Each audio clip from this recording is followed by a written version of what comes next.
Aaron is chuckling with me as we both sit here. New York Times #1 bestsellers. Stay with us. Welcome to Washington. I'm Laura Ingraham, and this is the Ingraham Angle. A fantastic Friday lineup for you this evening, of course.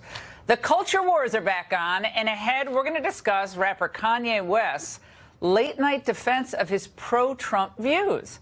And the kneeling debate, once again, roiling the NFL, of course, plus how the left purposefully manipulates the words of our 40th president, Ronald Reagan. Cabinet member Bill Bennett and Reagan biographer Craig Shirley will explain. And a can't-miss interview coming up later in the hour. The Philadelphia U.S. Attorney standing up to the Philadelphia District Attorney, the issue, the city's sanctuary policy. Stay with us for this one. You're going to love it. Plus, we begin tonight with the new details of contact between officials at the highest level of the Obama-era Justice Department and that former British spy. Long after the FBI cut ties with this Christopher Steele character and the Trump dossier author, well, what happened? Bruce Orr, who was at the time a senior Justice Department official, continued to maintain extensive contact with Steele. He wasn't supposed to. This, according to new emails Fox News has obtained. Bruce Orr's new connection to this whole sordid affair is only made worse when you consider the connection of his wife, Nellie. Now, Fox News has already confirmed that she worked for that outfit Fusion GPS during the 2016 election, explicitly hired to help investigate Trump and Russia-related subjects. And if you think the Trump legal team isn't following all of this, well, think again. Here's counsel to the president, Jay Sekulow. She had the number 4 at the United States Department of Justice. The number 4. His wife happens to work for Fusion GPS, who happens to be retained to put together the dossier with Chris Steele. And Chris Steele happens to be talking to the FBI and to Bruce Orr, the number 4 at the Justice Department. Christopher Steele gets fired for leaking information, yet Bruce Orr continues the ongoing dialogue. Unbelievable. In a moment, we're going to show you what could be false testimony that Fusion GPS's Glenn Simpson gave to House investigators last year. But first, I want to bring in our powerful legal panel to break this all down. In Miami, Guy Lewis, a former U.S. attorney. In South Carolina, James Trusty, a former DOJ attorney in the criminal division. And here with me in studio, Robert Driscoll, a former deputy assistant attorney general. Welcome to all of you. Robert, let's start with this new information. I mean, Christopher Steele was not to have contact with the FBI after they had to disassociate themselves from him when he, against policy, was leaking information to the press. Now it turns out from these emails that were discovered, that wasn't the case. He had ongoing contact with members of the FBI, including from August all the way through into 2017. Right. Yeah, and I think what's a little more disturbing is that his wife was working for Fusion GPS. I mean, it's one thing to say the contact continues. Bruce Orr's wife from the FBI. Bruce Orr's wife. So, some people, you know, maintain contact with colleagues even after they're cut off or something like that. But where his wife had an interest in the Fusion GPS research getting pushed, the fact that Orr is the one that was involved in this is a little bit disturbing. I think they're calling hearings next week sometime to determine, you know, kind of whether anything substantive was said or done. But certainly it's troubling. Yeah, Bob Goodlatte wants to bring everybody back. Right. And Guy, let's go to you on this. It seems like getting information, key pieces of information out of the Justice Department I mean, pulling teeth, pulling taffy, whatever you want to say, it's really difficult. But the information kind of trickles out slowly. How conceivable is it that Bruce Orr didn't know what his wife was working on at Fusion GPS, the connection between Trump and any Russian-related topics? Laura, not at all. I mean, come on. These guys, Orr and his wife, they shouldn't be touching anything on this with a 10-foot pole. It's so clear to me that there's a conflict, that there's an appearance of impropriety. They shouldn't have anything to do. They shouldn't have had anything to do with this investigation, with this case, any submission to the FISA court, any of that business. And they know this. That's my problem. And I don't understand. I hope Congress continues to look, I love the Justice Department. I'm a product of the Justice Department. But Congress needs to continue to beat them over the head for more transparency. More transparency. That's what this case needs. James, your reaction to all these latest developments? Yeah, it's a huge red flag, Laura. I mean, I was with DOJ 17 years, 7 in D.C., and I can't for the life of me figure out any good explanation for why Bruce, who I know, was sitting down with a decommissioned informant, and then to add to that, that the FBI had people there writing up 302 reports. I mean, it sounds like they had decommissioned this informant and fully intended to keep using him. That's one aspect of it that's troublesome. The other is to go back to the FISA warrants. The FISA warrants said, we, the FBI, speculate that maybe this was a politically motivated dossier, and they swear off that Christopher Steele knew that. I just don't understand how Steele could be having these meetings with Bruce's connection to Fusion GPS, and not likely know that there was a Hillary Clinton campaign source for the funding of the dossier. So again, big questions, still a lot to unravel, but absolutely red flags in terms of this process. Yeah, I want to go back to a January 31st, 2017 text exchange, which we just got our hands on. And this is remember, the FBI specifically instructed Steele he could no longer operate or obtain any intelligence whatsoever. Yet Steele asks Orr in this exchange if he could continue to help feed information to the FBI, saying, just want to check you are okay still in the situation and be able to help locally as discussed along with your bureau colleagues. I'm still here to help as discussed, or texted back. I'll let you know if that changes. Steele replies, if you end up, though, I really need another bureau contact, point number, who is briefed. We can't allow our guy to be forced to go back home. It would be disastrous. Now, investigators, Robert, are trying to figure out who our guy is. Again, this is Steele, who was not to have contact with the FBI, in contact with Bruce Orr, whose wife works for Fusion GPS. Who's our guy? We can't allow our guy to be forced to go home. It would be disastrous. Must be some guy in the Justice Department, I would think. It certainly appears that way. I fear there'll be a failure of memory, where you know, people will say, my God, I sent thousands and thousands of texts. I just can't remember what that one was referring to. But it certainly appears that I mean, again, it appears that there's an operation. I mean, you'd like to give people the benefit of the doubt and say, okay, maybe they were texting about baseball or something after the fact. There was some contact. But those emails, again, are pretty damning. Text exchanges, yeah. I mean, you know, it's, that I gotta go to you. This, I find this to be another amazing development this week. There's been a lot of drama in the Paul Manafort trial. I know you've been following the ins and outs of what's happening with Judge Ellis. The special counsel Bob Mueller's team filing a formal complaint against the courtroom behavior of Judge Ellis. The prosecution writing, quote, the court's reprimand of government counsel suggested to the jury incorrectly that the government had acted improperly and in contravention of court rules. This could prejudice, this prejudice should be cured.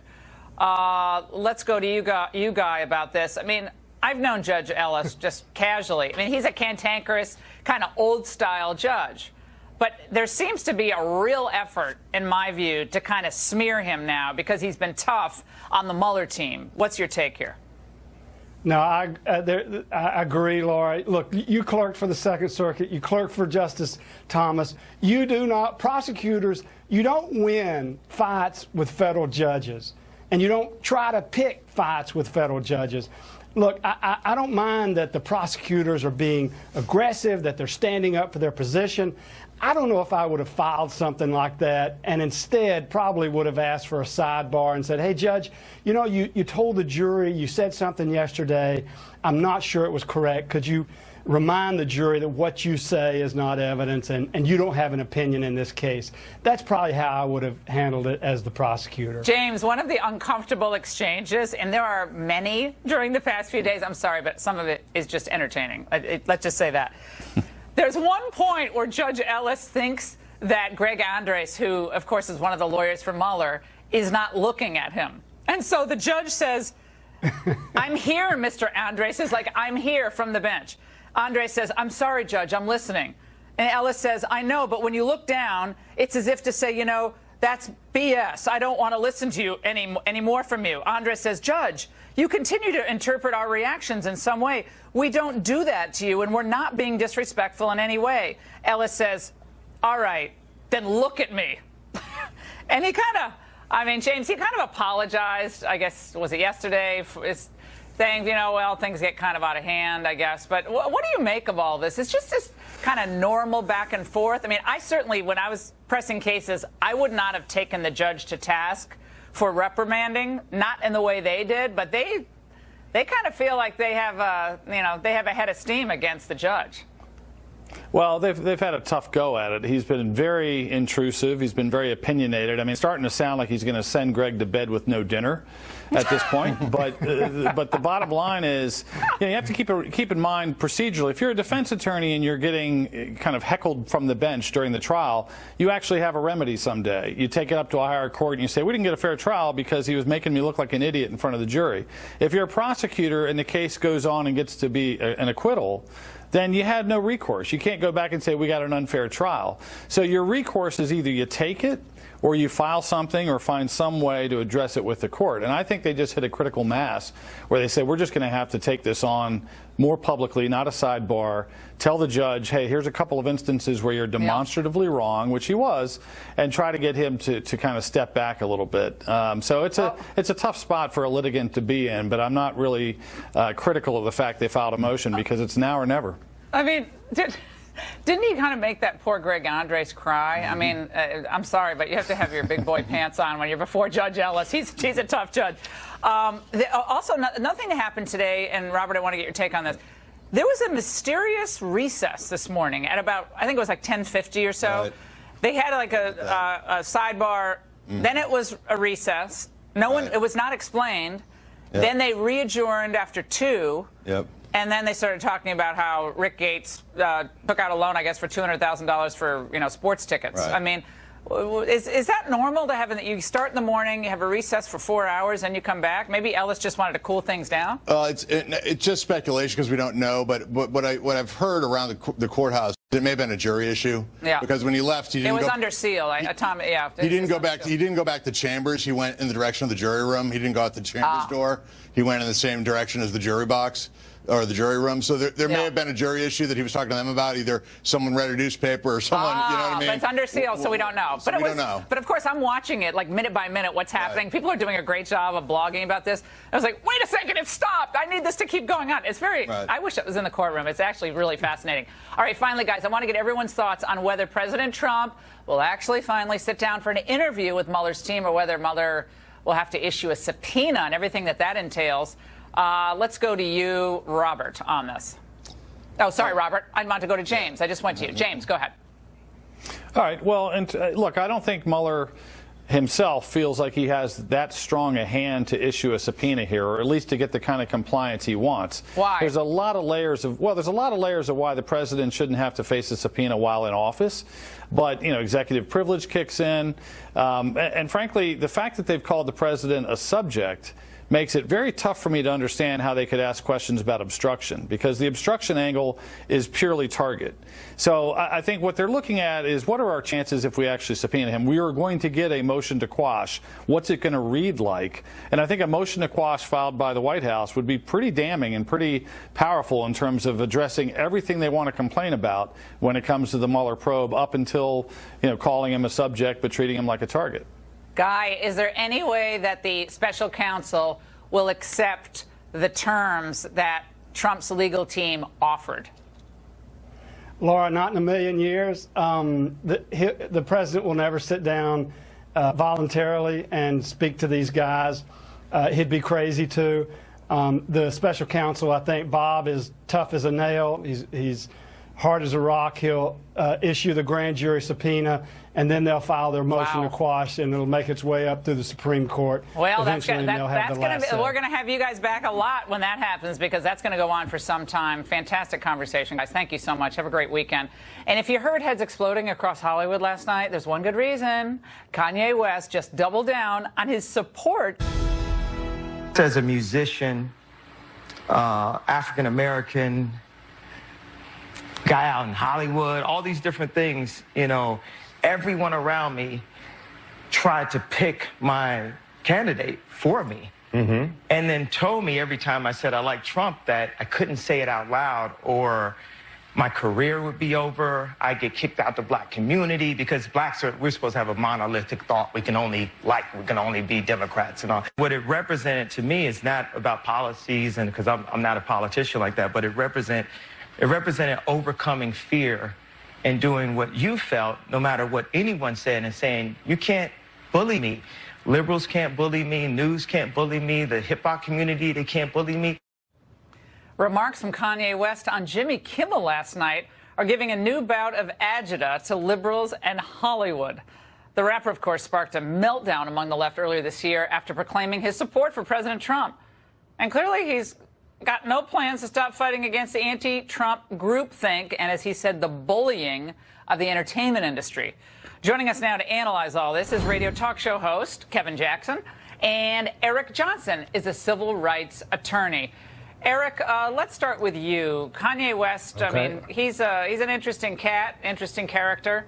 He has a huge following, and very much so. Yeah, I find it just fascinating that it's controversial for someone to say, "I think for myself."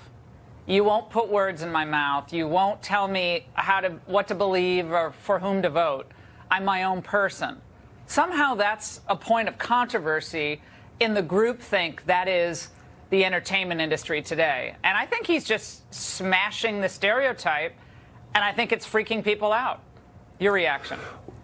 Well, I don't think it's freaking people out. I mean, I think Kanye's trying to play both sides of the fence. He's always been a free thinker. I mean, long time ago, he stood up on national TV and said George Bush didn't care about black people. So he's always had a free thinker on himself. What he's trying to do right now is really cater to both sides of the fence. He wants to maintain the fact that he does support Trump, but he wants to do it in such a way that could possibly appease his followers who may not support Trump. So really, it seems like more of a tactical marketing skill on his behalf rather than some instances of bullying. I mean, he's a multimillionaire. There's no way he can feel bullied about who he chooses to vote for. Well, sure, you know what I mean. I mean, let's go to Kevin on this. Kevin, you understand what this is ultimately all about, is that there's a certain subset of the American political world that says if you are of a certain background, of a certain ethnicity, certain race, there's only one direction you can go in. Absolutely. And whether it's Clarence Thomas or whether it's Walter Williams or Tom Sowell or any given number of free thinkers out there, they're vilified. In some way, they're vilified. And Kevin, I find it to be a fascinating conversation. It is, and it isn't just entertainment, Laura, the way you set it up. It's the black community that will ostracize you, and Kanye got it right. You will be bullied. And he named everybody in the mix. The liberals will bully you. The media will bully you. Guys like this guy will bully you. Look, Kanye said what he said. There was no upside for him in this. He wasn't catering to any particular side. What Kanye said is, I'm a human being. I'm going to think for myself. I'm not going to let anybody determine what I say as a man. And good for him. And so, and everyone else thinks for themselves. I let you talk. The impact has been felt because not only has Donald Trump raised the level of black support, it doubled it. It's at 29% now because people are finally starting to wake up. Kanye brought a level of consciousness to many blacks in America who feel identically the same. Look, I've been a conservative my entire life, so I don't know what that wake up means, but there are many people who need a Kanye to say something like that, and it is the bullying that the left tells you that they don't want to do, but they are the biggest bullies on the planet. Eric. Well, they're not bullies just because they disagree. I mean, the simple fact of the matter is there's not a disagreement with the Republican Party per se, but more so some of the policies that the black community feels that have not been in their best interest. If Kanye wishes to align himself with that, the issue is if he's aligning himself with policies that most of the African-American community don't support, right, but, that's a reality of the situation. Not the case. I think that, whether it's the violence in Chicago, how it had a huge spike under Democratic leadership under Rahm Emanuel, where it's a Democrat, as a protege of Obama, but things have gotten worse. And you see the African-American community in the hardest hit neighborhoods saying, we want new leadership. It's not working. And they're open to talking to people. They're open. I don't think it's an issue of the Democratic thing in Chicago. No. You talked earlier. Well, look, it is an issue. Kanye West was threatened. The black conservatives like myself, we get threatened all the time. I have never threatened anybody that differs from me politically, and I never will. We can disagree. I mean, maybe because you haven't, that does not mean that liberals are not threatened, and people who have different views are not threatened either. You said Kanye West hasn't been threatened. He's been threatened personally. There were rappers that came out and said, you have a concert, we're going to be there. A guy who was a Crip said he wanted to kill him. That's the vitriol that happens on the other side. So don't pretend that this doesn't happen. I think a debate is a good thing. And so that if there's an interesting conversation that comes of this, I think it's positive. If it just is more chatter, there's nothing positive that comes of it. I agree, Laura. Yeah, so let's hope something good. Let's hope something good comes of this. Now, I want to get to another issue, guys. I want to get your take on this national anthem protest because it's reignited now in the NFL. Of course, last night, really cool, fun preseason games. A handful of players took knees or raised their fists during the anthem. Now, the president, I guess not surprisingly, tweeted out today in part, quote, numerous players from different teams wanted to show their outrage at something that most of them are unable to define. They make a fortune doing what they love, find another way to protest. Eric, your reaction to that? Because, you know, you have Kenny Stills out there saying, look at my Twitter feed. You know, look at my Twitter feed. I explain why I'm doing what I'm doing. Look at my social media. It's not just a whim. I mean this. And he's sticking up for his right to do what he does. And I think that when we speak about bullying in politics, I mean, we have the biggest bully in the White House right now, given the fact that this situation has turned on racial lines in the fact that by trying to make it about the military, the players have been very adamant over and over, it is not about the military. Some of them have fathers, uncles, brothers, mothers, sisters who have served in the military.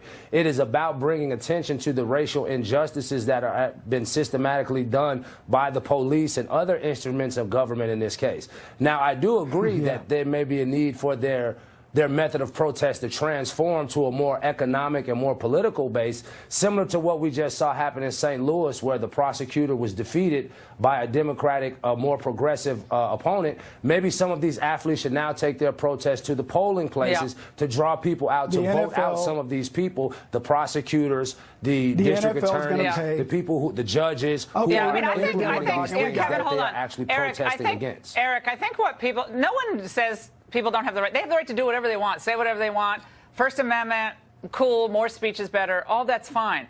I think what some of the fans feel like is where everything is so infected with politics. Can we have some areas where we can all just get together and root for our teams without having to get into a political thing? I think that's what more people are kind of irked by, not the fact that they're speaking out, but that they want just one zone where it's no politics. But Kevin, maybe I'm off base. Your reaction? I think that's part of it. But the idea that it became racial because of Donald Trump as the president is ridiculous. He was protecting the flag, America first, make America great again. He pointed out the inconsistencies in the Black Lives Matter movement and the fact that these guys are. It really was more self-indulgent. What about the inconsistencies with the All Lives Matters and the Blue Lives Matters movement? I mean, the fact of the matter is it was a self-indulgent. It was a self-indulgent move by Colin Kaepernick, and he's hurting the league, and people understand that. And look, you can try to make this black and white. The same problems that were persisting in the community, so-called policing issues, were happening during the time of Obama. Why didn't somebody take a knee then? They waited till Donald Trump so that he could be the person to do it? If who said he waited till Donald Trump? The fact is, when it got to a point where they felt that they had to do something about it, it just coincided with Donald Trump. But the question is, if this had happened while Obama was president, do you think that he would take the same position that Donald Trump is? Of course not. No, he wouldn't have. He wouldn't have at all. I think, you're right about that, Eric. He would have probably supported the players and what they're doing. But the owners have this policy in place, and they've kind of put that on the shelf now. They're hoping they can figure this out. Guys, have a great weekend. And have you noticed recently how often some liberals now favorably invoke Ronald Reagan to make a left-wing political point? A Reagan cabinet member and a biographer reveal the truth next. And later, outrage mounting over the horrific sexual assault of a 5-year-old girl by an illegal immigrant in Philly. The U.S. attorney for the area will join us exclusively on why he's laying Good evening and live from America's News headquarters, I'm Jackie Ibanez in New York. The man accused of starting the blaze ravaging parts of Southern California made a brief court appearance today. 51-year-old Forrest Gordon Clark called the 6 felonies against him, including aggravated arson, a lie. The holy fire has scorched nearly 18,000 acres in Orange and Riverside counties, forcing thousands to flee their homes. It's just one of nearly 20 wildfires across the state. This is shaping up to be one of the worst fire seasons in California's history. Meanwhile, in just a few hours, NASA is set to launch its first ever probe to the sun from Kennedy Space Center. The Parker Solar Probe is expected to get as close as nearly 4 million miles to the sun's surface. And if all goes as planned, it will set a record as the fastest object to leave the Earth. I'm Jackie Ibanez. Now back to the Ingraham angle for all of your headlines. Log on to foxnews.com. Have a great Friday night. Have you noticed how the Trump presidency is spawning a lot of bizarre trends on the left? But one of them would have been unthinkable until just a short time ago. Ronald Reagan is suddenly in vogue with liberals. Now, if only the 40th president was alive to hear their praise. Joining me now with more on this is Bill Bennett, who served as Secretary of Education under President Reagan. I worked for him, full disclosure, and is also a Fox News contributor, along with Craig Shirley, the author of 4 bestsellers on Ronald Reagan, including Reagan Rising. Great to see both of you. All right, Bill, I find this to be fascinating that we now have all these liberals coming out and saying, well, the Trump folks, and on any given number of issues, gosh, if only they were more like Reagan. Well, how do you process this today? Yeah, well, it's kind of funny, isn't it? A rosy memory changing the way things were. I don't remember it being very pleasant back then, serving with Ronald Reagan, with the liberals, with the media. There's a line from Shakespeare, though, that says, you know, he's good being God. But one has to say, whatever criticisms came down during the Reagan era, and there were a lot of them, I got some. You derivatively got some. You were working for me, as you said. Ronald Reagan got plenty. It's nothing compared to what Donald Trump is getting. So if they can use Ronald Reagan to beat up Donald Trump, they will do it. And they can do it with a straight face. I don't know how they pull off the straight face. Craig, you always remind us of this fact that the left will do anything to regain power, even invoking the political figure they thought was basically the enemy. I want to play some flashback sound from some of our favorites in the media. And I believe this was during the administration, right after the president, right after he passed away. Let's watch. Did his vision include extraordinary deficits? Did his vision include cutting the budgets for education and back of the hand in terms of... Are you saying morally history will not be kind to him? I don't think history particularly will be kind. I don't think history has any reason to be kind to him. I used to say, I thought if you were down on your luck and you got through the Secret Service, got in the Oval Office, and Mr. President, I'm down on my luck, he would literally give you the shirt off his back. And then he'd sit down in his undershirt and he'd sign legislation throwing your kids off school lunch program, maybe your parents off Social Security. He wanted grandma to eat Alpo. Remember that, guys? Craig? Yeah, right, this is unbelievable. Yeah, and ketchup was a vegetable, too. Look, this is a pattern that plays itself out actually many times, Laura. You know, when Eisenhower was president, liberals derided him. They said Dwight Eisenhower couldn't read if his lips were chapped. Then he becomes a paragon of virtue. Barry Goldwater was attacked by psychiatrists and newspapers and denounced as crazy. Now he's held up by liberals as a paragon of virtue. The left hated Richard Nixon. I saw a liberal historian on MSNBC the other day actually favor Richard Nixon comparably to Donald Trump. Gerald Ford, both Bushes were all hated by the left until they were no longer in office. Then they become convenient tools to bash the current occupant of the White House. So it's nothing new, but it's especially infuriating with Reagan because they know nothing about the Reagan. As I said earlier to you this morning, Laura, I said they're over their head. They don't know what they're talking about. And we all worked for President Reagan, and we all know that on the issue, for instance, of immigration, a lot of Democrats are out there saying, well, the Republican Party, Donald Trump, they're getting, if only, again, they were more like Reagan on immigration. So let's play a few of the choice sound bites from President Reagan on immigration. The simple truth is that We've lost control of our own borders, and no nation can do that and survive. I've spoken of a shining city all my political life, but in my mind it was a tall, proud city built on rocks stronger than oceans, windswept, God-blessed, and teeming with people of all kinds living in harmony and peace. If there had to be city walls, the walls had doors, and the doors were open to anyone with the will and the heart to get here. Bill, you can take a hit at that one. It's first of all, I get shivers every time I hear him speak. But talk about the city on the hill. The city had walls; it would have a door, and so the left takes that part of the city on the hill. Anyone can come. See, Ronald Reagan wanted everyone to come, but then of course they forget the part about the wall and the part about the country without borders isn't a country. Yeah, once again, he's good being gone. It occurred to me while you were talking to Craig, maybe 2, 3, 4 elections in the future, we will see videotape of Donald Trump saying, the liberals saying, now those were the days when people had heart and soul. I don't think so. Just a thought experiment here, Laura. Can it possibly? Can it be worse till it gets worse? But no, this Bill is amazing. Might be There's so right. much. But there's so much the two share in common. I mean, Craig was saying the other day, or maybe I read it in his book, this commitment to defense, to a defense buildup, which is so essential to both of them.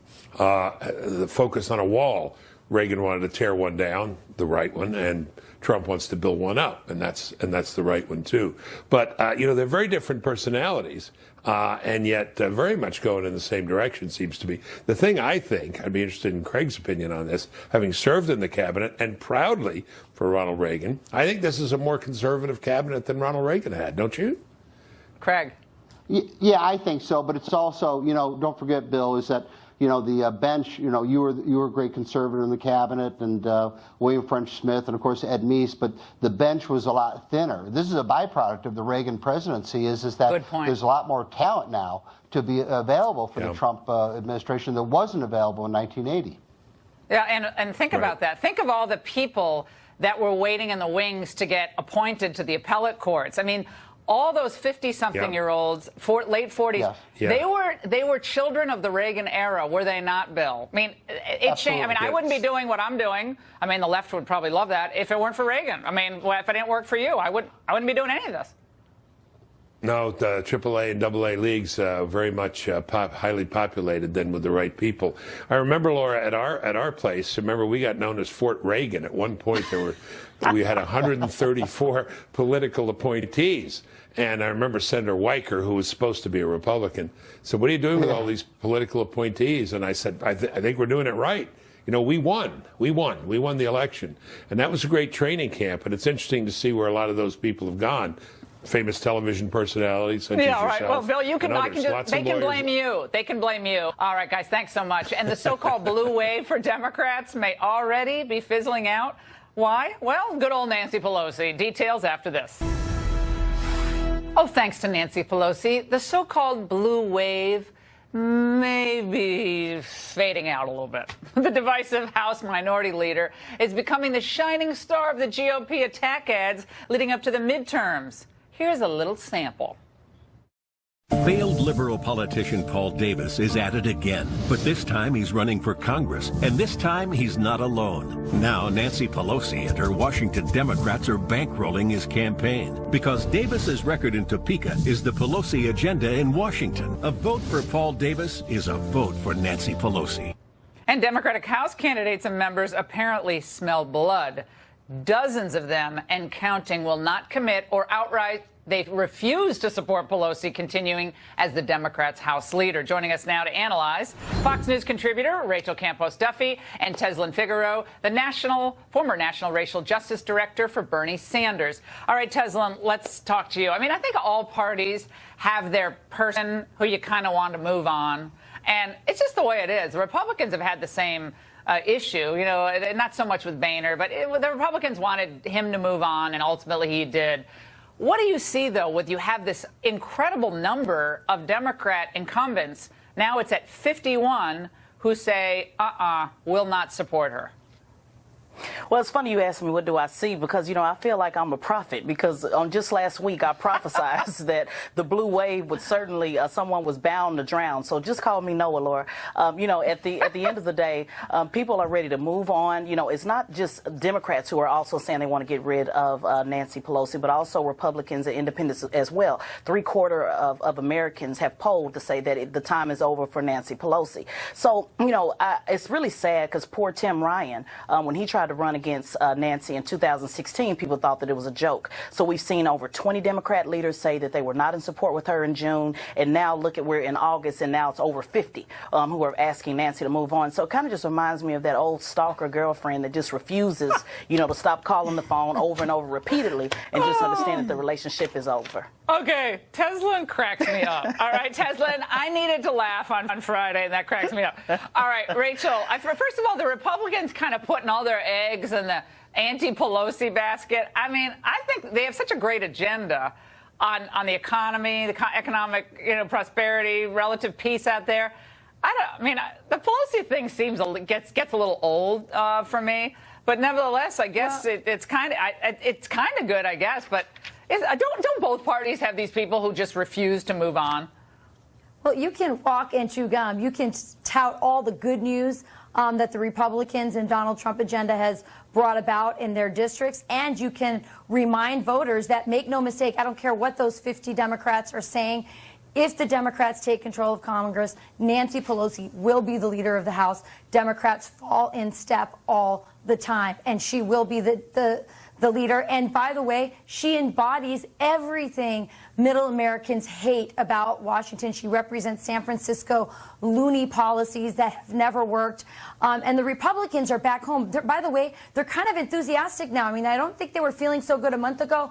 They're feeling pretty good right now. They're back home. They're seeing the impact of their agenda. They're talking to constituents and face-to-face reminding them of who brought them about, who said it was going to be Armageddon, Nancy Pelosi, and who called their bonuses. All right, they're personalizing it.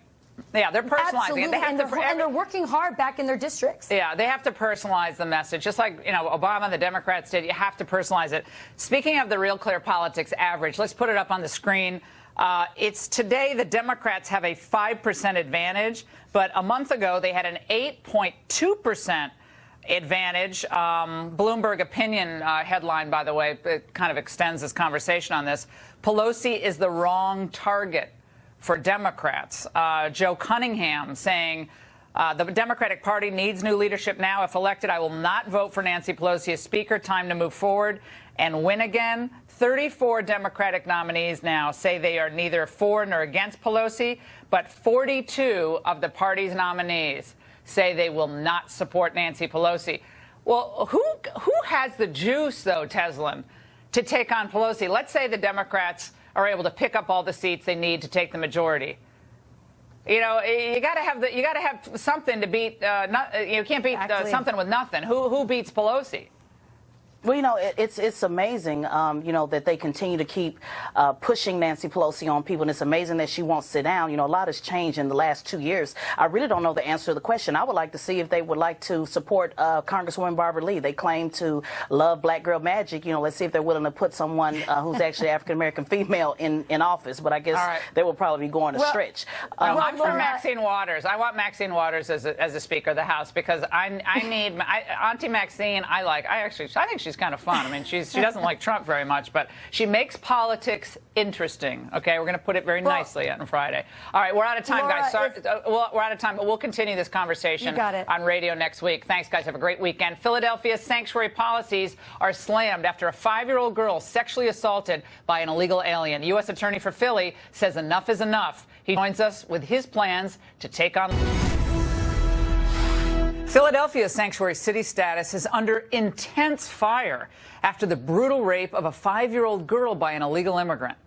And the U.S. Attorney for the Eastern District of Pennsylvania, which oversees Philly, says he's had enough. William McSwain recently sat down with us about his efforts to fight back against the city's sanctuary policies and their devastating consequences. Mr. McSwain, thank you for joining us. Good to have you with us. So, you're U.S. Attorney in the very important city of Philadelphia, and there is a big controversy there, as you are acutely aware of, involving the sanctuary status of Philadelphia. Tell me why, from your perspective, and then we're going to get into the specific case, why your perspective, sanctuary status is harmful for public safety. Well, fundamentally, those of us in law enforcement aren't supposed to play favorites.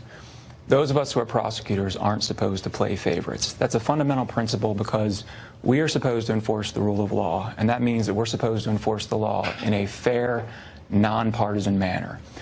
The problem with sanctuary cities is they sort of turn that whole principle on its head and they politicize law enforcement. How do you mean? I mean that what they stand for the proposition that a certain group of people are not going to be subject to our laws for political purposes. Namely, we're talking about illegal immigrants. Well, they make the opposite claim. Those who are defending the sanctuary city policies, including the mayor and his boosters, Mayor Kenney and his boosters, they'll say, actually, sanctuary status keeps the place safer because illegal immigrants won't go to the authorities otherwise because they're going to be afraid of being deported. So it actually makes a city less safe if you don't have a sanctuary policy in place. How do you respond to that? I think actually they have it exactly backwards. They do say that they think that it fosters trust among the community and law enforcement in order to not enforce immigration laws. But actually, I think what fosters trust between the community and law enforcement is when the community knows that law enforcement is not going to play favorites.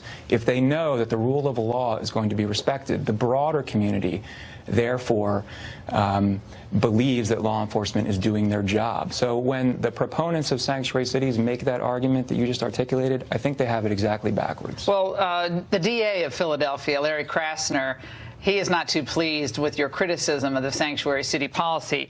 He said about your statement linking this rape by this Juan Ramon Vasquez, who was released, ended up raping a member of his own family, a 5-year-old child. He said, well, that's very dramatic to somehow link the sanctuary status to this rape. The Trump administration has made it so that immigrant children can get raped because they're afraid to call the police due to its policies of deporting people who are victims. So they're linking Trump to you, the deportation of actual victims of domestic violence, and you're seeing this bubble up with the judge versus Jeff Sessions yesterday. So how do you respond to that? Now, he's hitting you hard, saying you're just basically, this is typical Trump administration stuff from you. I think that fundamentally the problem with that statement is a political statement. He's going political. I am doing my best as a law enforcement officer to enforce the law in a neutral, nonpartisan, apolitical manner. And when you are a proponent of sanctuary cities, you're actually, again, you're politicizing law enforcement. I think that the DA in Philadelphia, unfortunately, takes a political approach to a lot of issues in law enforcement. And what I'm saying is that respect for the rule of law is a nonpartisan. But they say we're not the immigration force. We're not a federal immigration force. We have our hands full already. Well, the fundamental problem, again, is that not only are sanctuary cities, in my view, wrong, but they're essentially un-American. Let me explain that a little bit.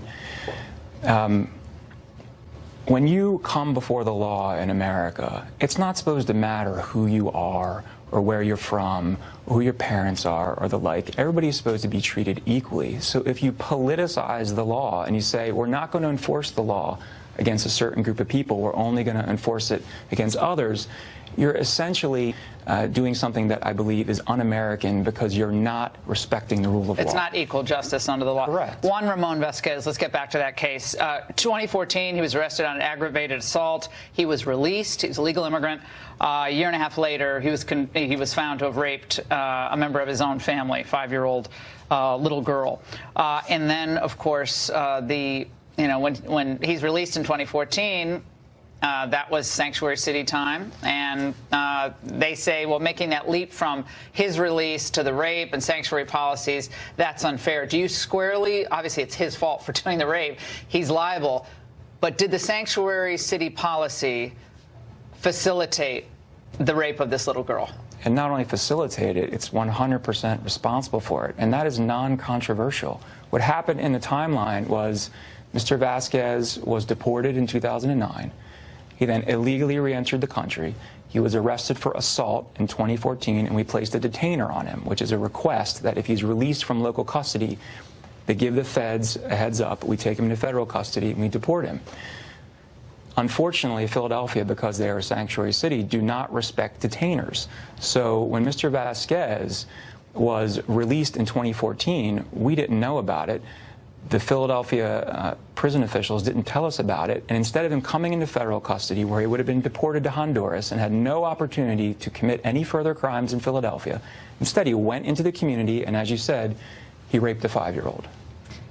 Mayor Kenney, you might have seen this video 1 or 2 or 3 times, reacted to that court ruling that affirmed the ability to have this sanctuary status without any federal diminution in funding. And he did the big Snoopy dance. Let's watch. A sanctuary city, yeah. A sanctuary city, yeah. So he's thrilled that they could cut off access to the feds to the city arrest database. So the federal government could not get any, even if they wanted to get access in this sanctuary policy, they could not have access, even to know who's in the state pen. Correct. And one of the larger sort of issues at stake here is that in the post-9/11 world, it's very, very important that all levels of law enforcement, state, local, federal, that they're talking to each other. I thought that's what the point. I thought after 9/11, everyone was supposed to talk to each other. Obviously, FBI, CIA.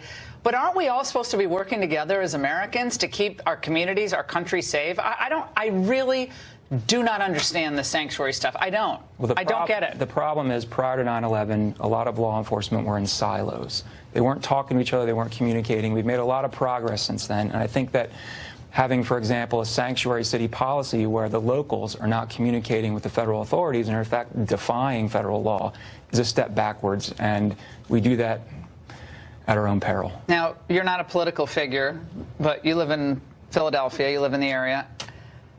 What is your sense about the constituents? I mean, minorities, the poor, the disadvantaged are the ones who are victimized the most by recidivist illegal immigrant crime.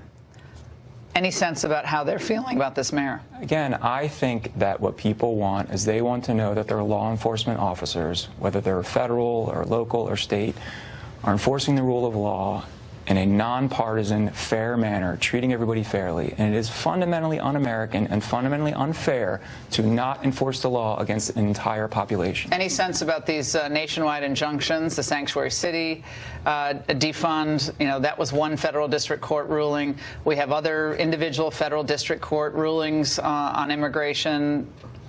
Well, first of all, on that sanctuary cities case that you mentioned earlier, the last word hasn't been written on that. There was a case in the Eastern District of Pennsylvania, my district, that was ruled on, but there's lots of these cases going on around the country, and they all sort of percolate their way up through the court system. They're supposed to. There shouldn't be a nationwide injunction with one district court judge, or should there be? No, there shouldn't. And what you want is you want several courts to look at an issue, have the benefit of all of their analysis, and eventually these things hopefully make their way to the Supreme Court, which will have the final word. Are you having fun as U.S. Attorney of Philadelphia? It's a pretty cool job. It's a lot of work, but yes, I'm doing my best, enjoying it. Thank you, Mr. McSain. Great to see you. Thank you so much. Thank you. We appreciate the U.S. Attorney joining us and the job he's doing. We'll be right back. All you fans out there, wasn't this a fun week? We're going to be right back here Monday night, of course. In the meantime, have a wonderful weekend. Not many summer weekends left, so enjoy your families and your friends. I know I will. Ed Henry is in for Miss Shannon Bream. He and the Fox News at Night team are up next. Have a great weekend, everyone. Good night from Washington.